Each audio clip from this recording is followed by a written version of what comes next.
the truth of the matter is we only learn what we pay attention to. Hey everyone, this is Yvette Hampton. Welcome back to the Schoolhouse Rocked podcast. We are back with Cindy Rollins. And if you missed the first part of our episode on Monday, go back and listen. You are going to be so encouraged. We're talking about Charlotte Mason and who she was and about, her method of homeschooling and education. And we're talking about developing lifelong habits, how we can do that as moms and how we can encourage our children to do that as well.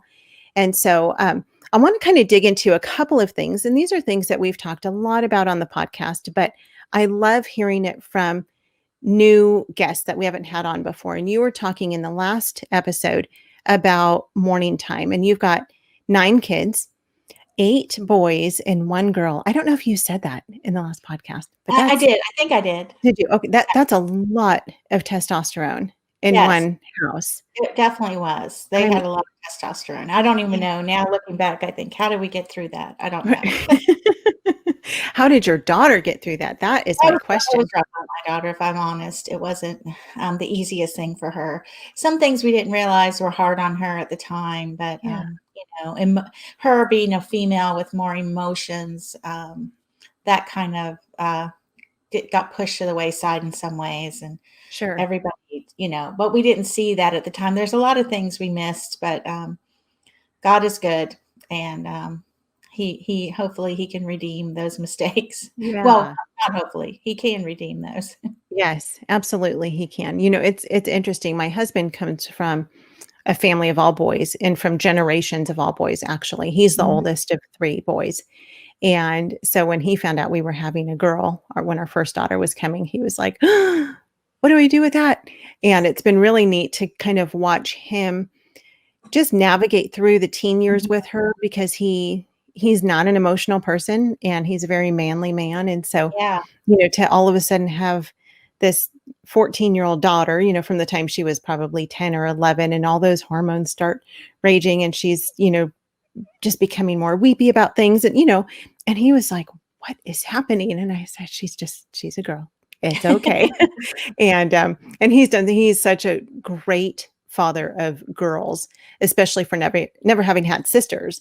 Right. But it really is. I mean, God made boys and girls differently. Imagine that. Yeah. It's very strange. Very, very strange. So well, I bet she will. I don't know if she's married yet, your daughter, but she is married. She is. She's married. So. Okay. So she probably really gets men. Yes. I was like, she has no illusions about men. There was no, she really understood a lot of that. And I look at my sons now that have daughters. One of my sons has 2 daughters, and one has 1, just only daughters. And it's just like your husband. It's so fun to watch them with these girls. And it's really precious. Yes. One of these days soon, I actually have it on my list. We've done podcasts on homeschooling boys, and we haven't done one on homeschooling girls. I don't know why. And I thought, well, that's kind of silly. I have girls. I should probably do one on homeschooling girls. So it's on my list. We're getting there. Yeah, I think moms kind of panic when they have boys because they're female and the boys are male. But, girls bring just as many problems or, complications as boys. But right. We at least have some handle on where they're coming from. Yes, that's exactly true. So yeah, I love it though. I love being a mama to girls. I'd love to have boys too, but I love being a girl mom. Sure. So in the last episode, you talked about morning time and how you really used that to develop some habits in your homeschool, because you had 9 kids at home and you needed that. You needed that structure and that habit of morning time. What did your morning time consist of? What did that look like for your family? Well, when we first started, it just was a very simple little morning time. We did a Bible verse from Awana, and but as time went on, it kind of grew because it was a very healthy time for us. And it really, in the end, I look back and I said, "Whoo, that saved us," because there was a lot of chaos the rest of the day.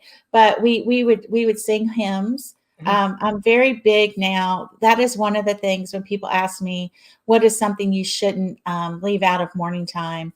And I think singing together as a family, whether it's hymns or folk songs or whatever, singing together as a family is one of those things that glue a family together. And it's like a magical thing that happens, even if you sing terribly.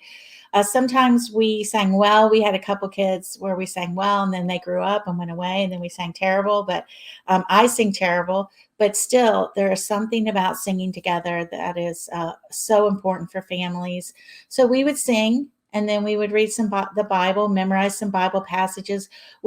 I'm big on poetry. I think poetry is talking about the habit of attention. A couple of things that help with the habit of attention are art, nature, and poetry. Mhm. When you're reading a poem, you really have to pay attention to get it. A Yep. lot of times you don't get it the first time around, but poetry is one of those things that people shy away from, and yet it is one of the key elements of developing the idea of attention, which is so important to learning. So in our morning time, so then we would end the day with reading aloud. And I might read aloud from a couple of books, maybe a science book that was very narrative, maybe a history book.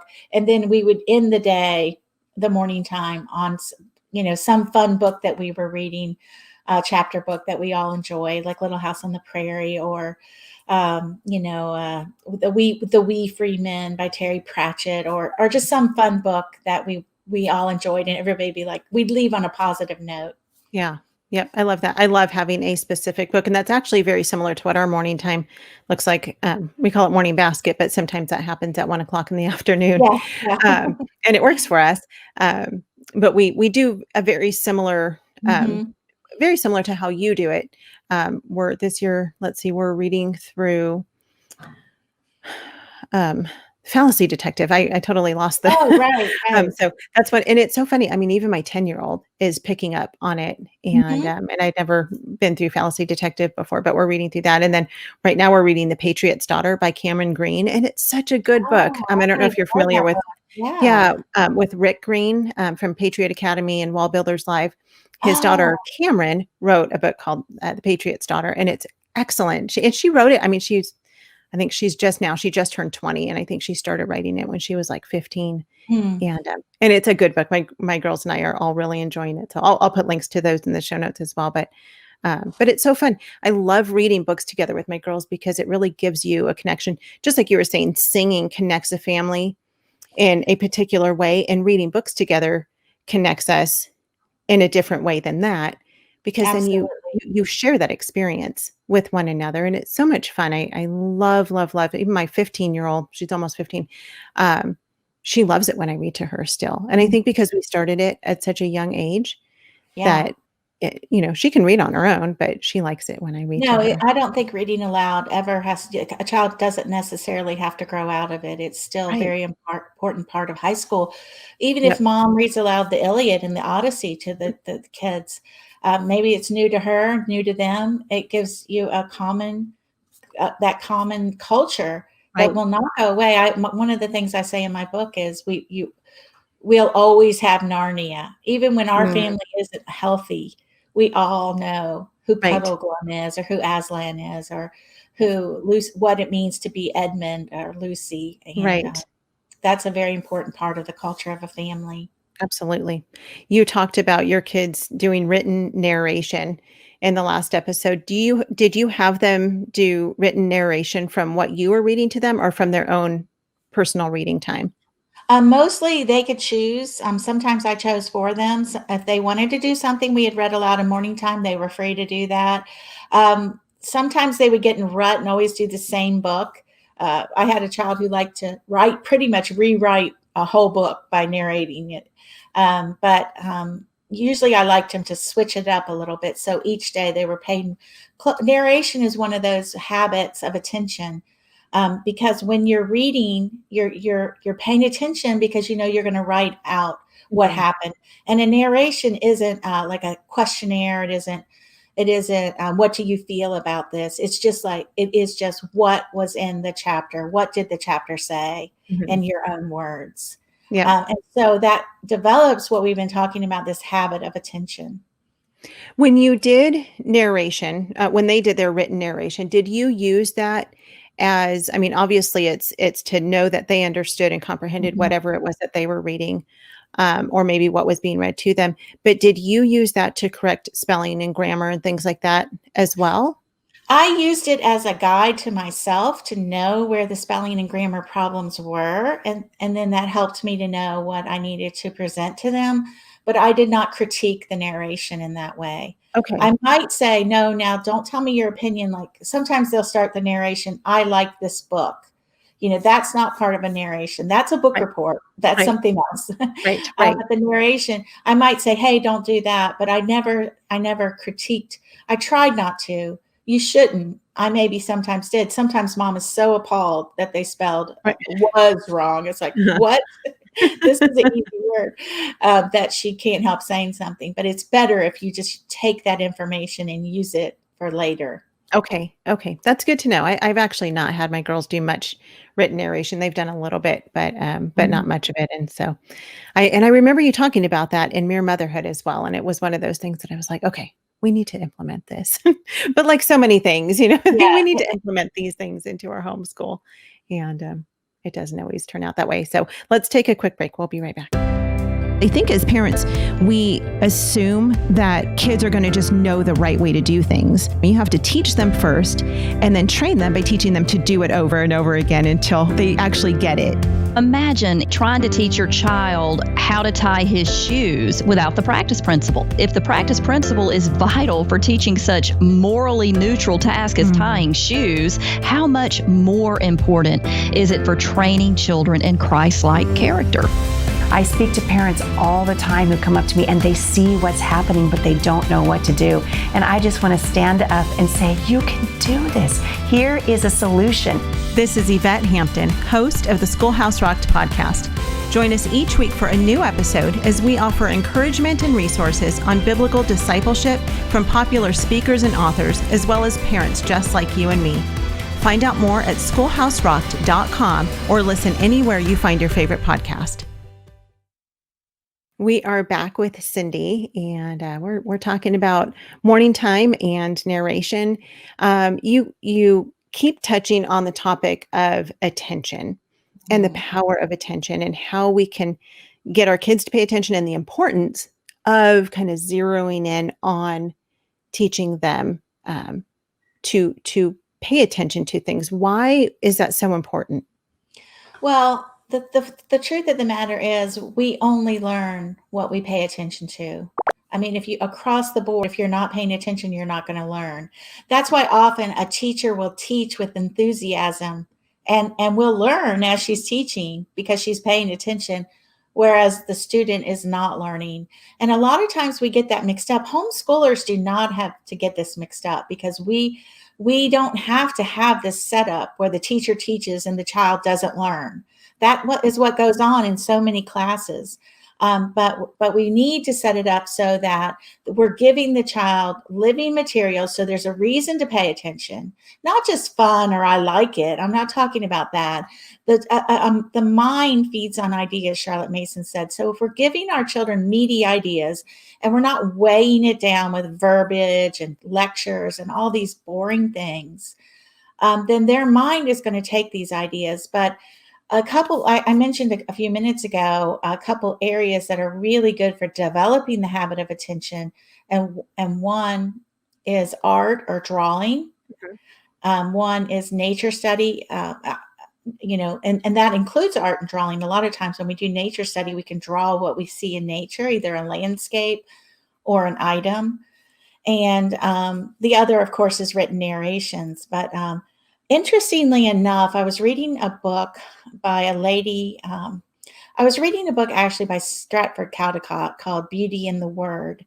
And he mentions the fact that Simone Weil, a French philosopher, mentioned the fact she was, I think she died in maybe the 1950s, but she said the reason we want our children to develop the habit of attention is because that is what prayer is. When we pray, we are giving our attention to something, and that is God. And the implications of what happens in a culture where people don't give their attention to anything, what happens in a culture where we're distracted every moment of time. No, we need the next thing, the next thing, the next thing.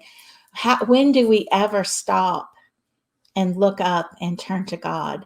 And so as we develop the habit of attention in our children, we are also really in a side way helping them eventually to develop a relationship with God and have the inward ability to stop and listen to God.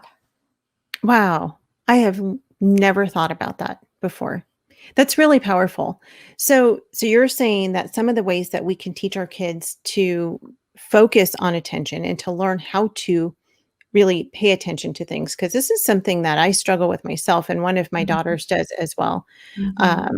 Is I am a daydreamer, and so is she. I always have a million things going through my mind, and I'm a very visual person. So not only do I always have a million things going through my mind, but I always have a picture in my mind of something. I never, ever, ever have a blank slate in my mind. Like I'm always picturing something or thinking about something. And so that causes a lot of problems with me, because it was something, I mean, I don't blame it on anybody, but growing up, I never really learned how to pay attention. And it caused a lot of problems with me as a child with comprehension, because I would open up a book that I was really enjoying and I would start to read it. And then, it would mention the park or something. Right. And all of a sudden there goes my mind, and I'm thinking about, the day at the park that I had with my friends, or, whatever the case might be. And so I'm really trying to teach my daughter how to pay attention, how to just really focus all of her mind on something at the time that it needs to be focused. And so it's interesting that you talk about art, because she is a fantastic artist. She loves art and painting, but I had never put those two together, that doing art and, nature and things like that could really help hone in on the ability of attention. One thing Charlotte Mason says I think is helpful here is that she starts out very young children with very short lessons. So she doesn't let them develop the habit of inattention, which often we give these really long lessons, and all we're doing is training our children to do what you just said, tune out, get in their head. But if they know that the lesson is short and it's going to end, then they can give it their full attention, because they know it's not going to be interminably long and mom's never going to stop talking. So even with their math and stuff, you'll find that children pay way more attention if they know there's an endpoint. Hey, let's give this our full attention for 15 minutes. Maybe we're going to have to do that a couple times a day, because, but as they get older, we can lengthen those short lessons out longer and longer and longer. But all of us have kind of an endpoint to how much we pay attention to. And so if we pay attention, so we want to make sure we're not training our children to tune us out. And that is that there's a lot of implications for that, because kids hear mom all the time. Mom, eventually it becomes, they tune mom out. But we can still homeschool, even though they tuned us out, because we can bring in those good books and those good things that become a moral voice to our children after we've kind of lost our moral voice in their head. Yeah, mom, I know I'm supposed to brush my teeth. Right. So. Yeah. So interesting. I love talking about these, and I love learning new things. These are just things that I never had put together, like I said. So these are fantastic.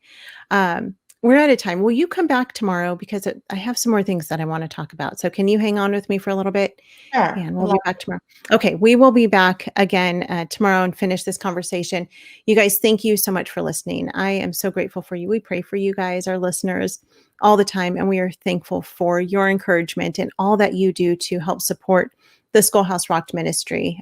We sent out a newsletter not that long ago and just said we were never meant to do this alone, and we haven't. And so we are so grateful for those of you who have come alongside us and continue to support us financially, encourage us through your emails and your notes and your messages and reviews on the podcast. If you have not yet signed up for our newsletter, please go to the website and do that. We don't send them out very often, maybe once every few weeks. We'll get those out. We would love to do it more often, but we don't have the time or the manpower to do that. And so we are working to get the podcast out and the movie out. But we would love it if you would sign up for the newsletter. Go to schoolhouserocked.com and you'll see a button on there where you can sign up. So Cindy, thank you for joining us today. Again, we will be back tomorrow, and we will link to all things Cindy Rollins in the show notes so you can find out more about her. Thank you guys. Have a great day. We'll see you back here tomorrow. Bye.